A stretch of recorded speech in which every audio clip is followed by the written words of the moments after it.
భారత రాజ్యాంగ పుస్తక ఆవిష్కరణ సభకు సభాధ్యక్షులు వరుణ్ కుమార్ గారికి,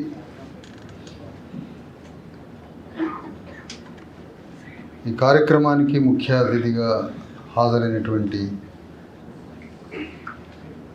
జస్టిస్ వంగాల ఈశ్వరయ్య గారికి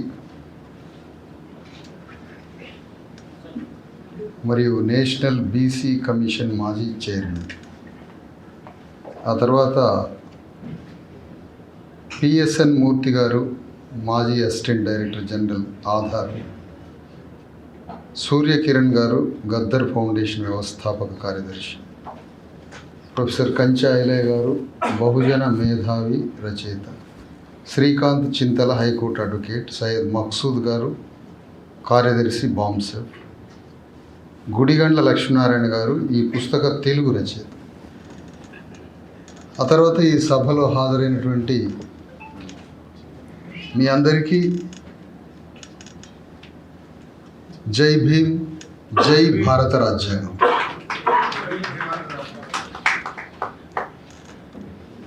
ముఖ్యంగా భారత రాజ్యాంగాన్ని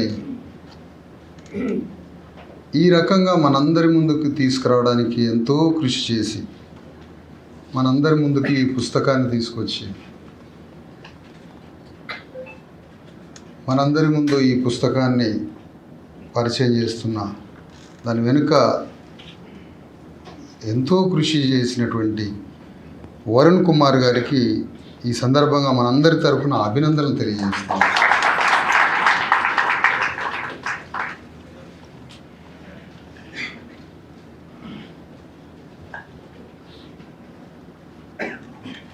ఒక దేశ రాజ్యాంగం గురించి ఇంత వైరుధ్యమైన చర్చ ప్రపంచంలో ఏ దేశంలో లేదు. ఎందుకో కారణం అర్థం కావట్లేదు.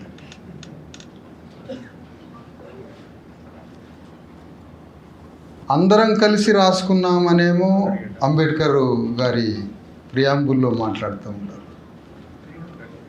కానీ ఈ రాజ్యాంగ రచనలో మా భాగస్వామ్యం లేదు కదా అని మన ప్రవర్తన ద్వారా తెలుస్తూ ఉంది.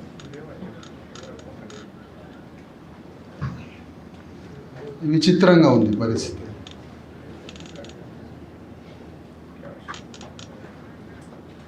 భారత రాజ్యాంగాన్ని అమలు చేసే పండిట్ జవహర్లాల్ నెహ్రూ, దక్షిణ భారతదేశంలో మనందరం పండిట్ అంటే పండితుడు అనుకున్నాం.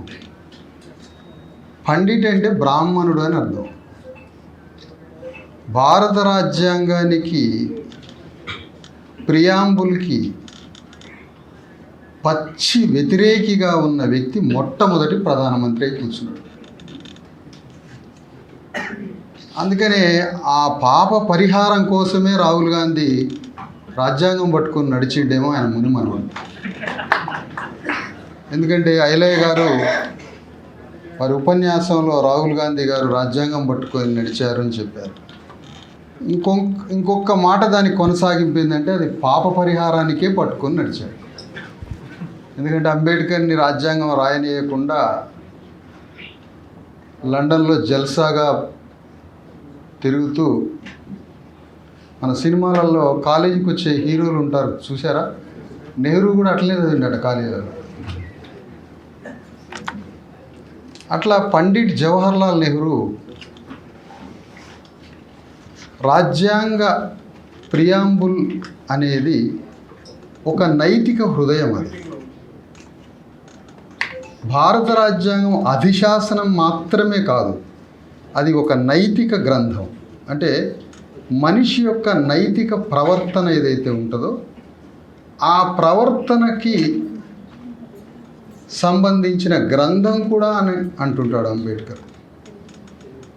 మరి రాజ్యాంగం ఎందుకు ఇంత చర్చలోకి, ఇంత ప్రతికూల పరిస్థితుల్లోకి, రాజ్యాంగం ఆచరణాత్మకంగా ఆచరణకి నోచుకోని విధంగా ఎందుకు తయారైంది అంటే భారతదేశ పాలకుల యొక్క ప్రవర్తన, నైతికత, జీవన విధానం, వారి బామ్మ, అమ్మమ్మ, తాతయ్య, వారి కుటుంబం, బంధువులు, చుట్టాలు, మిత్రులు, బాల్యం దగ్గర నుంచి మరణించే వరకు భారతదేశాన్ని పరిపాలిస్తున్న 2300 సంవత్సరాల అగ్రకులాలంతా భారత రాజ్యాంగ ప్రియాంబుల్లో మాట్లాడిన 10 మాటలకి విరుద్ధమైన జీవితమే గడిపారు.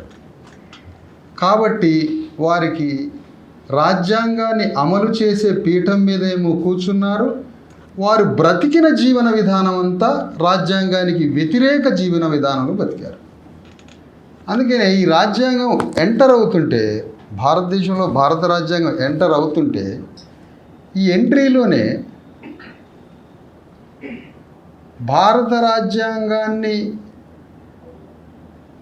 ఆ మూల సోల్ ఏదైతే ఉందో దాని ఆత్మ అంటే, ఒక దగ్గర రాజ్యాంగంలో ఒక మాట అంటారు అంబేద్కర్,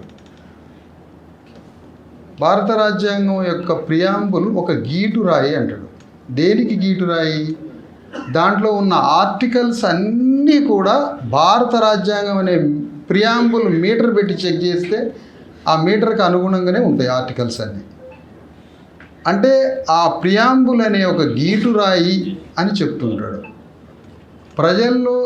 ప్రజలందరికీ సామాజిక, ఆర్థిక, రాజకీయంగా ప్రజలందరినీ సమానత్వంగా చూసేది, ప్రజల యొక్క సామాజిక, ఆర్థిక, రాజకీయంగా సమానత్వాన్ని సాధించేది ఒక రక్తపు చుక్క లేకుండా.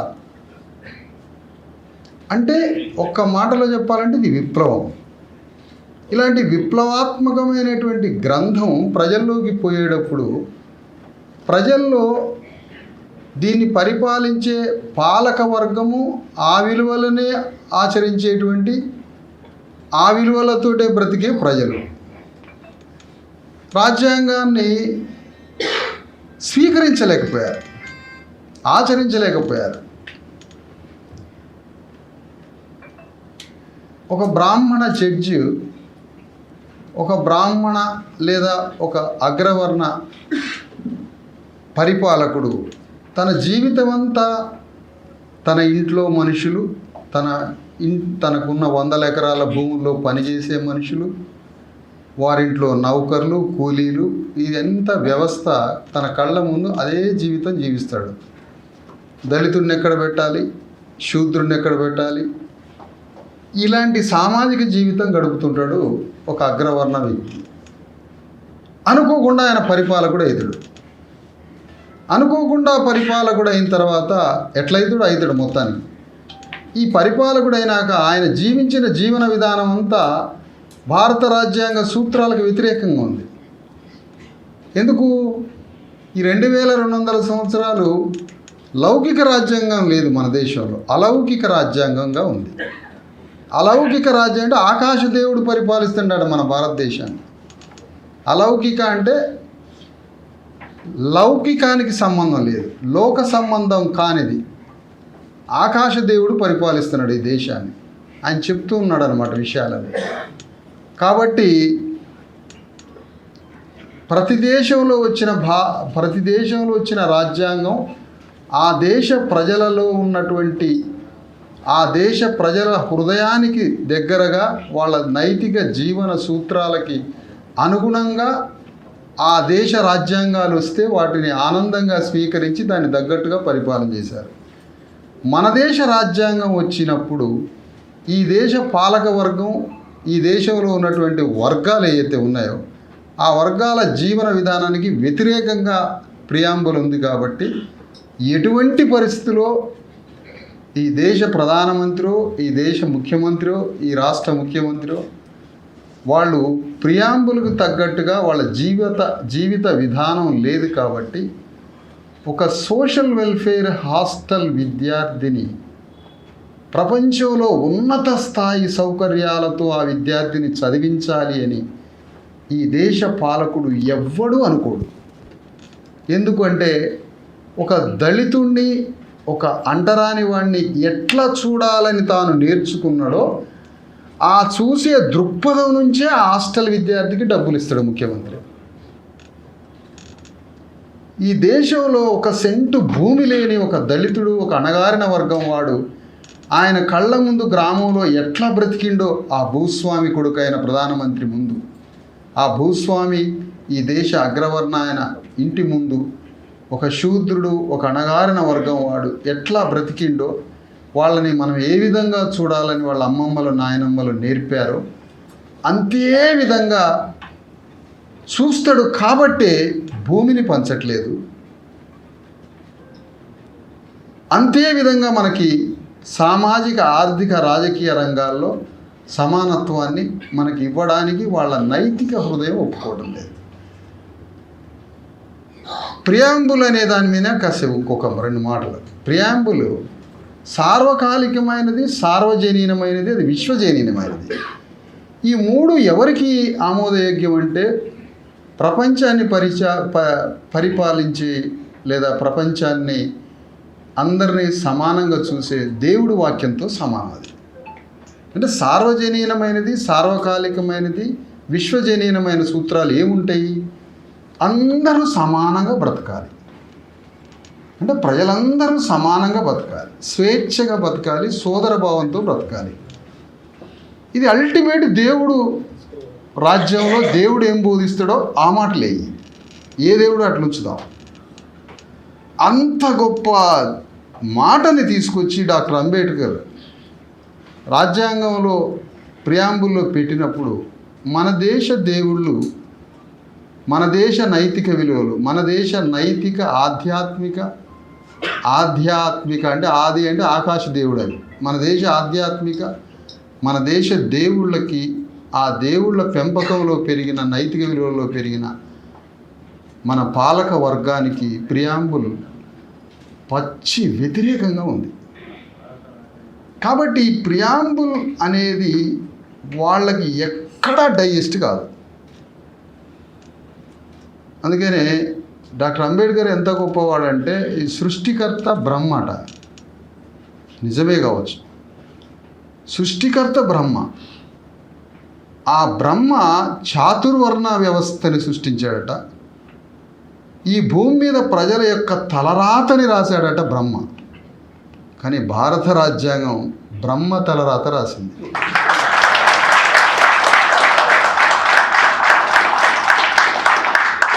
బహుశా ఏ దేశంలో ఇది జరిగి ఉండకపోవచ్చు.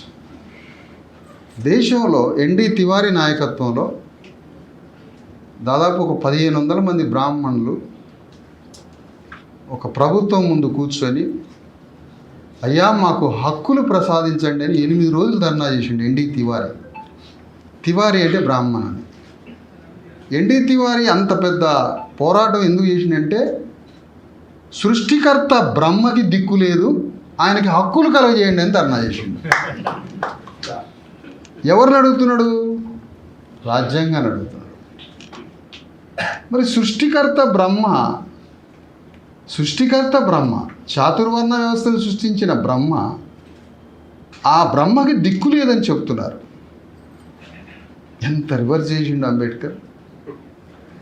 అసలు ఊహకు అందినే విషయమేనా ఇది? ఇట్లా ఉంటే ఈ ఇండియన్ కాన్స్టిట్యూషన్ ఇంత వైరుధ్యంగా ఈ సమాజంలోకి వెళ్ళినప్పుడు, ఇలాంటి పరిస్థితుల్లో రాజ్యాంగాన్ని తీసేయాలి, మార్చాలి అన్న వాళ్ళని శత్రువులుగా చూడడం అనేది పెద్ద పొరపాటు. వాళ్ళ ధర్మాన్ని వాళ్ళు నిర్వహిస్తున్నారు.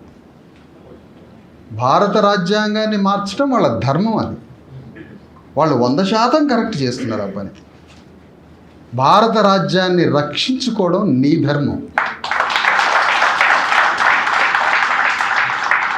దొంగతనం చేసేవాడు దొంగతనం చేస్తూనే ఉంటాడు. నువ్వు గడ్డపార పెట్టుకొని లైట్ వేసుకొని అర్ధరాత్రి పూట ఎవడరా ఆ దొంగ అని గడ్డపార పట్టుకొని బజారంతా తిరిగితే దొంగరాడు ఆ ఊళ్ళకి. నువ్వు గాఢ నిద్రలో ఉంటే దొంగతనం ఎందుకు జరగదు? పాపం యేసుక్రీస్తు కూడా చెప్పాడట, ఇలా వండుకోబాకండ్రా నన్ను ఒకడు పట్టుకపోతాడు అన్న పండినరట. వాళ్ళు బాగా గుర్రు నిద్ర పెట్టిరట. పాపం యేసుక్రీస్తునే తీసుకుపోయారు, రాజ్యాంగాన్ని తీసుకుపోరా. కాబట్టి ఇక్కడ బేసిక్ పాయింట్ ఏంటంటే, ఈ దేశ అగ్రవర్ణాలు నాగపూర్ కేంద్రం కావచ్చు, మరొకరు కావచ్చు, భారత రాజ్యాంగాన్ని తీసివేయడం, నిర్మూలించడం, రాజ్యాంగం లేకుండా చేయడం అనేది 100% వాళ్ళ పితరులకి, వాళ్ళ వారసులకి, వాళ్ళ సాంస్కృతిక వారసత్వానికి కృతజ్ఞత చెల్లించడానికి, వాళ్ళ వారసత్వ సాంస్కృతిక ఆ ప్రయాణానికి కొనసాగింపుగా వాళ్ళందరూ రాజ్యాంగాన్ని నిర్మూలించడం వాళ్ళ ధర్మం ప్రకారం చేస్తున్నారు. అది చాలా చాలా చాలా పర్ఫెక్ట్ పనిలో ఉన్నారు వాళ్ళు. కానీ రాజ్యాంగాన్ని రక్షించుకునే ధర్మం మనకు తెలియకపోయా. నీకోసం వచ్చిన రాజ్యాంగం బీసీ ఎస్సీ ఎస్టీలు కాబట్టి చదువుకోవద్దు, బీసీ ఎస్సీ ఎస్టీలు కాబట్టే చదువుకోవద్దు. భారత రాజ్యాంగం వచ్చాక బీసీ ఎస్సీ ఎస్టీలు కాబట్టి చదువుకోవాలన్నాడు అంబేద్కర్.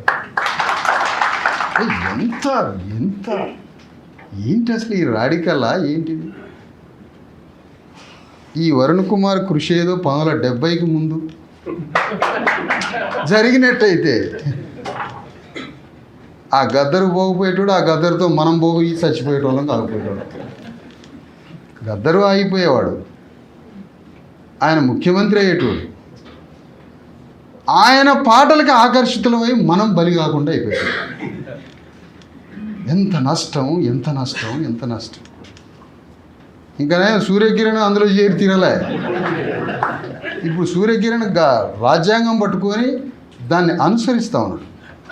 అంటే చేంజ్ అయిపోయింది, తరతరాల విషయంలో చేంజ్ అయిపోయింది. ఇప్పుడు మన ముందున్న ఛాలెంజ్ ఏంటంటే ఇండియన్ కాన్స్టిట్యూషన్ ఆర్మీ కావాలి ఇప్పుడు ఈ దేశంలో.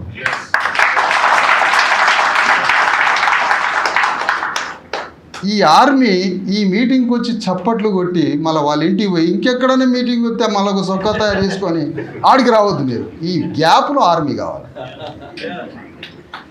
ఎందుకంటే ఆయనేమో బ్రాహ్మణుడు, చాతుర్వర్ణ వ్యవస్థ, వాళ్ళ ధర్మం ప్రకారం వాళ్ళు రాజ్యాంగాన్ని తీసేసే పనులు ఉన్నారు వాళ్ళు. నువ్వు రక్షించే ఆర్మీగా నువ్వు ఎందుకు లేవు అనేది క్వశ్చన్. కాబట్టి ఎవరిని నిందిస్తాం ఇక్కడ? ఎవరిని నిందించాలి? మనం నిందించాల్సింది ఎవరిని? మనల్ని మనం నిందించుకోవాలి. ఎందుకంటే పండు తిన్నాం, కానీ రాజ్యాంగ పండు, భారత రాజ్యాంగం యొక్క పండు తిన్నాం. తిన్నది ఎవరు? ఒక దేహం తిన్నది. దేహానికి ఏం తెలుసు? ఎక్కడ గ్లూకోజ్ దొరికితే గంటకి 100 కిలోమీటర్ల వేగంతో అయినా పోయి ఆ దేహం ఒక ఫ్లైట్ ఎంత వేగంగా పోతే అంత వేగంగా పోయి ఆహారాన్ని తెచ్చుకొని తిని పడుకునే దేహాలకు అంబేద్కర్ పండులు ఇచ్చాడు. కానీ అంబేద్కర్ తెలుసో తెలియదో కానీ ధర్మం తెలవని దేహాలకు పండులు ఇచ్చాడు. కాబట్టి పిచ్చాసుపత్రిలో డాక్టర్ని కూడా కొట్టి చంపుతారు. ధర్మం తెలవదు కాబట్టి. ఎవరు ఎటుపోతున్నారో, ఎవరు ఏం మాట్లాడుతున్నారో. ఒక పిచ్చాసుపత్రి అయింది అసలు బీసీ ఎస్సీ ఎస్టీ సమాజం. దీనికి డాక్టర్ తెలియదు, పక్కనున్న మనిషి తెలియదు, తల్లి లేడు, తండ్రి లేడు, దర్శకుడు లేడు, గమ్యం లేదు, ధర్మం లేదు, ఏమీ తెలియదు. ఎవరేం మాట్లాడుతున్నారో తెలియదు. దీన్ని ఎట్లా మార్చుకుంటూ పోవాలి? అసలు ఎట్నుంచి పని మొదలు పెట్టాలి? ఎక్కడైనా మీరు చూసారా భారతదేశ చరిత్రలో ధర్మం తెలియని బ్రాహ్మణుడు ఉన్నాడా? ధర్మం తెలిసిన బీసీ ఎస్సీ ఎస్టీ ఉన్నాడా? ఎంత విరుద్ధం, ఎంత విరుద్ధం. ఏం చేయాలి మరి ఇప్పుడు? ఎంత పెద్ద కష్టకాలం వచ్చి పడింది అసలు. రెండే విషయాలు ఇక్కడ. నీ బిడ్డల కోసం, నీ కడుపున పుట్టిన బిడ్డల కోసం ఎంతటి వేదన చెందుతావో, నిరంతరం వాళ్ళ గురించి ఎంత ఆలోచిస్తావో, వాళ్ళే లోకంగా కనుగుడ్లల్లో నీ బిడ్డల్ని పెట్టుకొని తిరుగుతుంటావో, సమాజానికి నాయకత్వం వహించేవాడు కూడా సమాజాన్ని అంతే ప్రేమించాలి. లేకపోతే ఇది కాని పని, ఇది కాదు, ఇది అయ్యేది కాదు. ఇది చాలా చాలా పెద్ద పని ఉంది. ఇప్పుడు ఈ దేహాలకి ధర్మం తెలవాలి. ఈ దేహాలకి ధర్మం తెలవకపోతే అదే గ్లూకోజ్ పోరాటం, పిండి పదార్థం కోసం మైదా ఉద్యమం. ఇంకా చెప్పాలండి, మైదా ఉద్యమం. ఎందుకంటే ఉరికిపోయి సమోసా తినాలి. ఇట్లాంటి పరిస్థితుల్లో ఈ రాజ్యాంగానికి సంబంధించిన ఆర్మీ కావాలంటే మనకి ధర్మం తెలవాలి. ధర్మం గొప్పది దేహం కన్నా. అందుకనే సామ్రాట్ అశోక చక్రవర్తి బిడ్డలకి ధర్మం ఇచ్చి పంపిండు. ప్రపంచ చరిత్రలో ఏ రాజు కూడా ధర్మాన్ని బిడ్డలకి ఇచ్చి తోలినోడు లేడు. ఇప్పుడు వెరసి మనందరం మాట్లాడుకోవాల్సింది ఇప్పుడు ఈ సందర్భంగా భారత రాజ్యాంగాన్ని ఇవ్వాలి, కాకపోతే రేపైనా తీయాలనుకుంటారు. తీయడానికి రూపం ఏంటి అంటే భారత రాజ్యాంగాన్ని నలిపి అవతలేయటం ఉండజుట్టి కాదు, లేదా రాజ్యాంగాన్ని నిప్పు పెట్టడం కాదు. భారత రాజ్యాంగం ఇవాళ నుంచి తీసేస్తామని జీవో అయ్యారు. భారతదేశ వనరుల మొత్తాన్ని అదాని నోట్లో పెట్టినప్పుడే రాజ్యాంగం కాలిపోయింది. తెలంగాణ రాష్ట్రంలోకి అదాని అడుగుపెట్టినప్పుడే రాజ్యాంగం కాలిపోయింది. ఇంకా చెప్పాలంటే రేవంత్ రెడ్డి, కేసీఆర్లు తెలంగాణ సింహాసనం మీద కూర్చోవడమే రాజ్యాంగం కాలిపోవడంతో సమానం.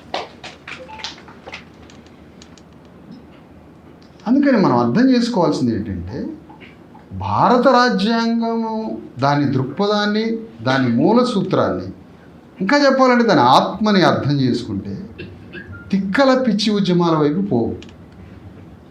ఇప్పుడు ఒక ఆయన దక్షిణ భారతదేశ ఉద్యమాన్ని బయలుదేరుతున్నాడు. దక్షిణ భారతదేశం అంటే దక్షిణ భారతదేశంలో ఉన్న పులులు కూడా ఇక్కడ మన మేకలు తినవచ్చు. దక్షిణ భారతదేశ పూలేనా, తమిళనాడు పూలేనా అయితే నన్ను తినవచ్చు, తెలంగాణ పూలేనా అయితే మమ్మల్ని తినవచ్చు. ఇదేనా వర్గ దృక్పథం? ఇదేనా వర్ణ దృక్పథం? అందుకని డాక్టర్ అంబేద్కర్ ఆయన తీసుకొచ్చినటువంటి ఈ ఆలోచన విధానం ఉన్నది కదా, ఈ ఆలోచన విధానం ఏదైతే ఉందో డాక్టర్ అంబేద్కర్ యొక్క మన ముందు తీసుకొచ్చినటువంటి హ్యూమనైజ్ చేయడం, దేశాన్ని, కులాన్ని, వర్గాన్ని దాటించి మనందరినీ మానవీకరణ చెందించే ఈ పెద్ద ప్రయాణం ఉన్నది చూసారా. ఈ ప్రయాణంలో మనం కలవకుండా మన సమయాన్ని, మన కాలాన్ని నిరంతరం గడిపేసుకుంటూ కొద్ది కాలంతో ఆయన చనిపోయాడని మరణ వార్తలు వినుకుంటూ సమాజాన్ని నడిపిస్తారు. అందుకని ఇందులోంచి బయటపడి భారత రాజ్యాంగం యొక్క ఆచరణాత్మకమైనటువంటి పనిలో మనందరం ఉండాలి అంటే రాజ్యాంగాన్ని రక్షించేది పాలకవర్గమే. అంటే ఏ పాలకవర్గం? మన సమాజాన్ని పాలకవర్గంగా మార్చినప్పుడు మాత్రమే రాజ్యాంగం రక్షింపబడుతుంది. ఎందుకంటే నీకోసం రాయబడిన వాక్యం అది, నీకోసం రాయబడిన వాక్యం అది. స్టాలిన్కి రాజ్యాంగం ఏది? Marxist philosophy. ఆయన కింగ్డమ్కి రాజ్యాంగం మార్క్సిస్ట్ ఐడియాలజీ ఆయన రాజ్యాంగం. బుద్ధుడి యొక్క బోధనే అశోకుడికి రాజ్యాంగం. జ్యోతిరావు ఫూలే ఆలోచనలే సాహు మహారాజ్కి రాజ్యాంగం. అంటే ఆ ఫిలాసఫీలోకి మిళితంగా పోయి ఆ ఫిలాసఫీయే ప్రాణంగా, తాత్విక చింతనే జీవితంగా మారడం. మైదాపిండి జీవితంగా మారితే మనకేం దొరకదు. దేహం చచ్చిపోదు. పలానా కలెక్టర్ అటండి 40 ఏళ్ళు కలెక్టర్ చేసిండు, ఆయన చచ్చిపోయినాక తెల్లారిగా సచ్చినో కూడా మాట్లాడుకోలేరు. ఎందుకంటే ఇప్పుడు అది మైదాపిండి ఉద్యమం అది.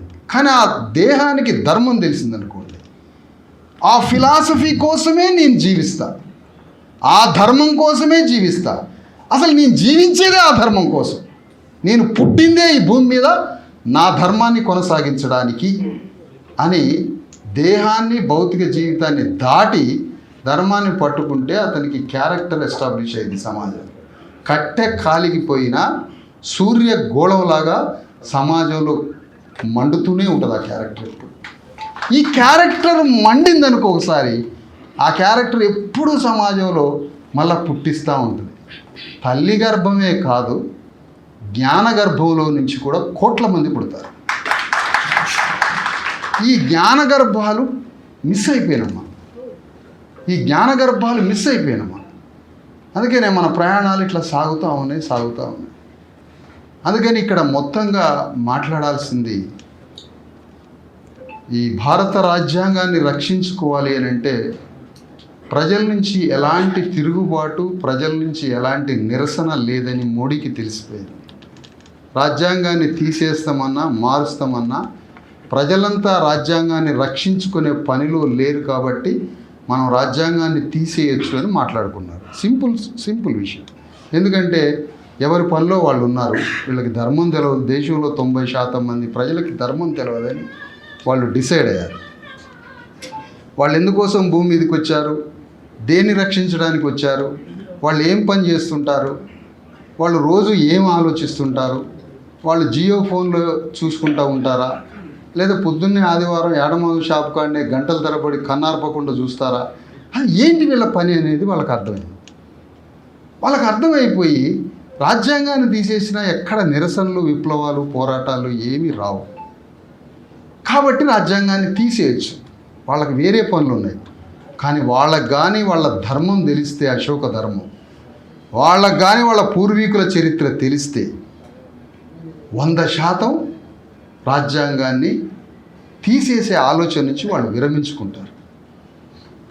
అందుకని ఇప్పుడు మన ముందున్న కర్తవ్యం, డాక్టర్ అంబేద్కర్ ముల్లోకాలు ఏకమైనా కూడా తాను ఏది కోరుకున్నాడో, అణ్వాయుధాలు లాంటి ఆయుధాలు యూరప్ నుంచి, అమెరికా నుంచి తీసుకొచ్చి భూమిని పగల్జీరి ఇట్లా ఏళ్లతో భారతదేశాన్ని పగల్జీరితే 2300 కిలోమీటర్ల లోపలికి పోతే 4 సింహాల అశోక ధర్మాన్ని పట్టుకొని వచ్చింది బయటికి. విరామణ రాజ్యం, మనకు ఒక రాజ్యం ఉన్నదని చెప్పిండు అంబేద్కర్. ఇది సెంట్రిక్ పాయింట్ అంబేద్కర్. దానికోసమే బతికిండు అంబేద్కర్.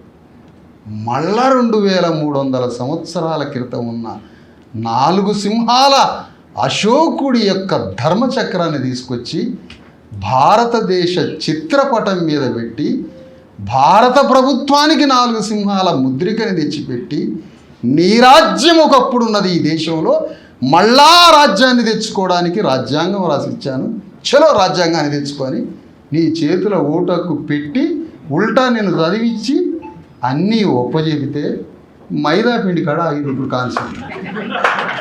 మళ్ళీ మైదానే అడిగిపోయినా అదే. ఎందుకంటే ఇప్పుడు గ్లూకోజ్ అడుగుతుంది కదా బాడీ. పోనీ అంతవరకే తింటాడా? డిపాజిట్లు 25 కిలోల కొవ్వు పదార్థం లోపల డిపాజిట్. లావున్న ఆయన చూస్తే భయం ఎప్పుడు గుండెపూడి కబురు వచ్చిందో. మళ్ళీ 11 రోజు దినానికి పోవాలి, మళ్ళీ ఆట మాంసం, మళ్ళీ కొవ్వే. ఇది ఒక ప్రయాణం అయిపోయి కూర్చుంది మనము. ఇదంతా ఒక ప్రయాణం. ధర్మం సంగతి ఏంటి? ఈ ధర్మం సంగతి ఏంటి? అందుకని ఎంత గొప్పవాడు బ్రాహ్మణుడు. 3 గంటలకి లేచి అర్ధరాత్రి 12 దాకా తన ధర్మం కోసం తిరిగి 99 సంవత్సరాలు బతుకుతున్నాడు. 30 ఏళ్ళకే చచ్చిపోతున్నాం మనం. ధర్మం తెలవకపోయా, మనకి దారి తెలవకపోయా, పిచ్చిగా మాట్లాడుతుంటుంది. ఒక మాటకు ఒక మాట లింకు లేదా? ఒక సంఘం పెడదామని కూర్చొని చెంపలు పగలగొట్టేటట్టు కొట్టుకొని పోతండి. సంఘం కూడా పుట్టక ముందే కొట్టుకొని పోతారట వాళ్ళు. ఎటు పోతున్నాం? ఏం చేస్తున్నాం? వచ్చిన కాంచీరావుని చంపుకుంటే, అంబేద్కర్ని కలవైతే, జ్యోతిరావు పూలే 150 మందితో మీటింగ్ పెట్టడం పెద్ద పని అయిపోయా. వచ్చినోళ్ళందరినీ చంపుకుంటూ పోతండి. ఏం పని చేద్దాం? ఎట్లా చేద్దాం? తెలంగాణ ఏ ఊరు పోయినా నా మీద 150 కేసులు ఉన్నాయి అంటాడు. అది పిచ్చోడై మాట్లాడతాడా? జ్ఞానవంతుడై మాట్లాడతాడు. అసలు వాడు పరిచయం కాడనే నా పేరు ఫలానా అని చెప్పట్లే, నా మీద 150 కేసులు ఉన్నాయి అంటాడు. ఏం కేసులు? ఇక్కడ విషయం ఏంటంటే, ఈ భారత రాజ్యాంగ పుస్తకం పట్టుకొని మొదటి పాదయాత్ర, రెండవ పాదయాత్ర చేసేటప్పుడు రాజ్యాంగం పట్టుకున్నది మీరంతా చూశారు. కానీ రాజ్యాంగం పట్టుకోవడానికి నాకు మనసే ఒప్పలే. ఎందుకంటే పడాల రామిరెడ్డి అని దాని మీద రాసింది. ఇది ఏం కర్మ నాకు? ఇది ధర్మం పక్కన పెట్టండి, కర్మ ఏంటి? కర్మ. మళ్ళీ ఇట్లా పట్టుకొని తీసుకుంటే రెడ్డి, ఈ చేయి పెట్టుకున్నాక ఒక రెడ్డి పదమే కనపడుతుంది దాని మీద. అంబేద్కర్ పేరు లేదు, ఏది లేదు, పడాల రామిరెడ్డి. ఇది ఒక్కటే తెలుసు. ఆయన నెహ్రూ గారి బొమ్మ ఎత్తాడు, కానీ దాని మీద అంబేద్కర్ ఉండడాట. ఎవడు రాసినా కూడా ఎవరు రాజ్యాంగం గురించి మాట్లాడినా ఎర్రకోట మీద జనవరి 26 రాజ్యాంగ అమలు దినోత్సవం కాడ గాంధీ బొమ్మ పెడతారు. ఎవరు మార్చాలి? గ్రామాలలో స్కూళ్ళు మనదే. గ్రామాలలో ఈ గవర్నమెంట్ అనేది, ఈ ప్రభుత్వం ఉన్నది చూశారు. ఈ ప్రభుత్వం అనేది ఒకటి ఉంది కదన్న, గవర్నమెంట్ ఉంది కదా, తెలుసుగా మీకు. ఈ గవర్నమెంట్ అనేది ఒకటి ఉంది కదా, అది గవర్నమెంట్ని తీసుకొచ్చి పెట్టిండు అయ్యా మన కోసం అంబేద్కర్. గవర్నమెంట్ ఇచ్చింది మన కోసం, 10% కులీన వర్గం కోసం కాదు. ఆ గవర్నమెంట్ ఆఫీసుల ముందు జనవరి 26వ తారీఖున భరతమాత ఫోటోనో గాంధీ ఫోటోనో పెట్టి మన దేశానికి 2 సార్లు స్వాతంత్రం వచ్చింది, 1 ఆగస్టు 15, 1 జనవరి 26. ఇది స్వాతంత్రం కాదురా నాయన, గణతంత్రం అని అనలేదు ఏంటి అని ఆ హెచ్ఎం గారి మీద మనోడి కోపం. కానీ నువ్వు ప్రచారం చేస్తున్నావా? జనవరి 26కి అంబేద్కర్, గణతంత్రానికి, స్వాతంత్రానికి నీవెందుకు ప్రచారం చేయట్లేదు? అందుకని ఇలాంటి పరిస్థితుల్లో ఇప్పుడు 3వ పాదయాత్ర బయలుదేరుతుంది రేపు. ఈ 3వ పాదయాత్ర ఇక అంతా ఏర్పాట్లు చేసుకుంటాను నేను.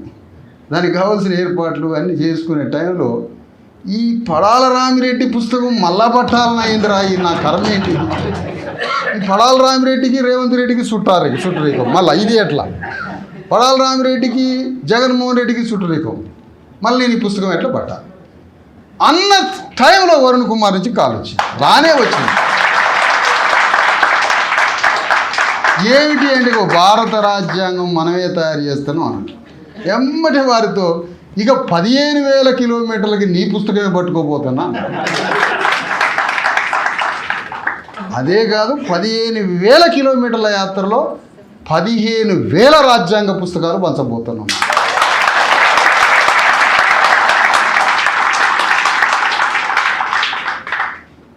ఈ విధంగా కాన్స్టిట్యూషనలైజేషన్, రాజ్యాంగీకరణ చెందాలి సమాజం.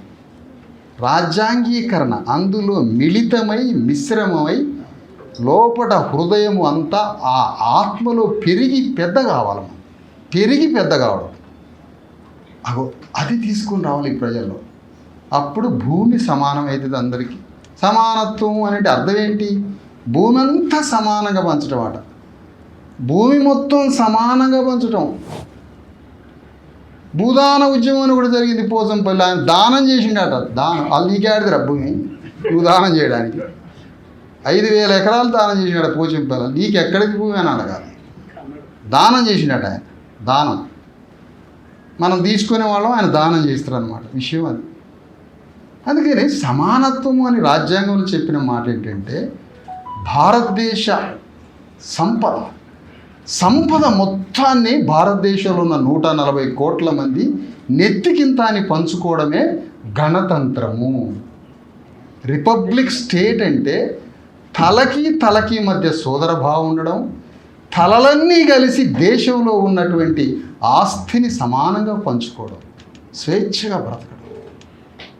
ఇదే గణతంత్రం అంటే republic state. Republic state Europe నుంచి తెచ్చిండడు ఒకడు అంబేద్కర్ని. యూరోప్ నుంచి తెచ్చుకున్నాడట. యూరోప్కే అశోక చక్రవర్తి గణతంత్ర రాజ్యాంగం ఎట్లుంటుందో గ్రీక్కి పంపినోడు సామ్రాట్ అశోక చక్రవర్తి. మాట్లాడటం తెలవక. అందుకని ఇంత బ్యాక్గ్రౌండ్ హిస్టరీ ఉంది మనకి. కాబట్టి ఈ చరిత్రని మీ 7 లక్షల కోట్ల కణాలలో నింపుకొని మన ధర్మం అంటే ఏం లేదండి. అదే ఒకటి మళ్ళీ అదే పదం అనుకోలేరు. పసుపు గీసుకు ధర్మం అంటే పసుపు లేదు, తలంబ్రా లేవు. ధర్మం అంటే దారి, దేదీప్యమానంగా వెలుగుతున్న దీపస్తంభం. అంధకారంలో, చీకటిలో, నడి సముద్రంలో బ్రతుకుతున్న మనందరికీ కనిపించే ఒక దీపస్తంభమే ధర్మం. అక్కడికి పోవడమే మన పని. అక్కడికి చేరడం, మనందరం కలుపుకొని ఈదుకొని కొట్లాడి యుద్ధం చేసి అవతల గమ్యానికి చేరాలి. ఆ చేరడం జరిగే ఈ ప్రయాణంలో మనందరం, ఇంత పెద్ద రాజ్యాంగ ప్రయాణం ఇది. ఈ ప్రయాణంలో మనందరం కలవాలి. ఇక్కడికి వచ్చిన విషయం ఏంటంటే, ఒక చిన్న లాస్ట్ మాట వరుణ్ గారు, కాన్షీరామ్ గారు వచ్చినప్పుడు 6 లక్షల మంది ప్రజలు హాజరయ్యారు. కాన్షీరామ్ గారు వచ్చినప్పుడు ఓవరాల్గా స్టేట్లో కానీ ఈ 6 లక్షల మంది హాజరైన తర్వాత ఇది ఒక పెద్ద డిబేట్. 6,30,000 మంది హాజరయ్యారు కాంశీరామ్ గారు వచ్చినప్పుడు ఉమ్మడి ఆంధ్రప్రదేశ్లో. ఓట్లు కూడా 6 లక్షలే వచ్చినాయి. అంటే ఏ ఒక్క వ్యక్తి ప్రతినిధిగా నాయకుడిగా మారి ఆ 6 లక్షల మంది 7 కోట్ల మంది ప్రజలకి నాయకత్వం వహించి ప్రజల్ని సమీకరించి ఆ ప్రజలతో రాజ్యం కోసం యుద్ధం చేయలే. మీటింగ్ని ఆనందంగా విని బాహుబలి సినిమా చూసినట్టుగా ఆనందపడి సప్పట్లు కొట్టి మళ్ళీ వెళ్ళిపోయినట్టు. మళ్ళీ మీటింగ్ ఉంటే మళ్ళీ వచ్చిండు, మళ్ళీ మీటింగ్ ఉంటే మళ్ళీ వచ్చిండు. కానీ ఆ మనిషి నాయకత్వం వహించలే. అదే సమయంలో ఈ గుణపాఠం నేర్చుకొని ఈ సభలో కూర్చున్న వాళ్ళంతా నాయకత్వం వహించాలి. ఈ సమాజానికి లీడర్షిప్పే, నాయకత్వమే వహించాలి. ఒక గజ దొంగని ఓడించడానికి మరో గజ దొంగలు బయలుదేరుతున్నారు తెలంగాణలో. దానికి మార్పనో ప్రజాపాలననో మరొకటనే పేర్లు పెట్టి మనందరినీ దాంట్లో విలీనం చేసుకొని రాజ్యాలు తెచ్చుకుంటున్నారు. కాబట్టి డాక్టర్ అంబేద్కర్కి ఇచ్చే నివాళి అది ఏమిటి అంటే, మనం తెలంగాణ రాజ్య సింహాసనం మీద, భారతదేశ రాజ్య సింహాసనం మీద మనం కూర్చొని ఆ రాజ్యాంగ వాక్యాన్ని శిరోధార్యంగా రక్షించడమే అంబేద్కర్కి ఇచ్చే నివాళి. ఇంకా అంతకన్నా ఏం చేసింది. కాబట్టి ఇదంతా కొంచెం మీరు అర్థం చేసుకొని ఎట్లన్నా మీరు రేపటి నుంచి సాయంత్రం 6ంటికే ఇంటికి పోవాలని ఏదో ప్రీ ఆక్యుపైడ్ బ్రెయిన్ 6ంటికి ఇంటికి పోవాలి. పొద్దుగుతుంటే పక్షులు పశుపక్షాలు ఇంటికి ఉరుకుతూ ఉంటాయి. మనం కూడా అట్లా ఉరుకటం, ట్రాఫిక్లో ఉరకటం, యాడికి పోతున్నావో తెలియదు, ఎందుకు పోతున్నావో తెలియదు, మేము పోవాలి ఇంటికి. మరి నీ ధర్మం ఏడి, అంబేద్కర్ ఏడి? మరి నేను మనిషిని చేసిండు కదా, నువ్వు జంతువు కదా, నువ్వు జంతువు కన్నా గౌరవం, నువ్వు జంతువు కదా, బట్టలు లేని జంతువు, పరువు లేని బరువు లేని సమాజంలో ఎలాంటి లేని ఒక జంతువు కదా నువ్వు. నిన్ను మనిషిని చేసిండు కదా అంబేద్కర్. మరి ఆయన కోసం ఏంది నువ్వు చేసేది? నువ్వు ఆయన కోసం చేసేది? అంబేద్కర్ కోసం 6ంటికి ఇంటికి పోవడం ఏంది? మళ్ళీ భారతదేశాన్ని పరిపాలించాలంటాడు మనడు. రాజ్యాన్ని పరిపాలించాలా, మనమంతా రాజులని చెప్తుడు. అందుకనే ఇక్కడ ప్రధానంగా అర్థం చేసుకోవాల్సిందంటే, నువ్వు క్షత్రియుడిగా మారాలి అంటే, నువ్వు రాజ్యాన్ని పరిపాలించాలి అంటే, నీ భావబంధాల, నీ కుటుంబ బంధాలు, నీ మిత్రులు సాయంత్రం 6ంటికి పోయి ఛాయగాడ సాయంత్రం 10ంటి దాకా ఉండడం, ఇవన్నీ తెగ నరుక్కొని సమాజానికి నాయకత్వం వహించే ఒక పెద్ద పని తీసుకోవాలి. అందుకని ఈ సందర్భంగా ఈ భారత రాజ్యాంగ పుస్తక ఆవిష్కరణ సభలో పాల్గొన్న, దీన్ని మద్దతు తెలియజేయడానికి వచ్చిన వేదిక మీద ఉన్న పెద్దలు, మరొకసారి వరుణ్ కుమార్ గారి యొక్క టీం కృషి, లక్ష్మీనారాయణ గారు వారు కూడా ఈ దీంట్లో ఉన్నటువంటి టీంలో ఉన్న వ్యక్తి, అందరూ ఈ టీం అందరికీ ఇక్కడికి వచ్చినటువంటి పుస్తక ప్రయాణంలో పాల్గొన్న మీ అందరికీ అభినందనలు తెలియజేస్తూ, ఇది నామమాత్రపు పుస్తక ఆవిష్కరణ కాదు, దీన్ని ఒక ఉద్యమంగా తీసుకుపోవాలని కోరుతూ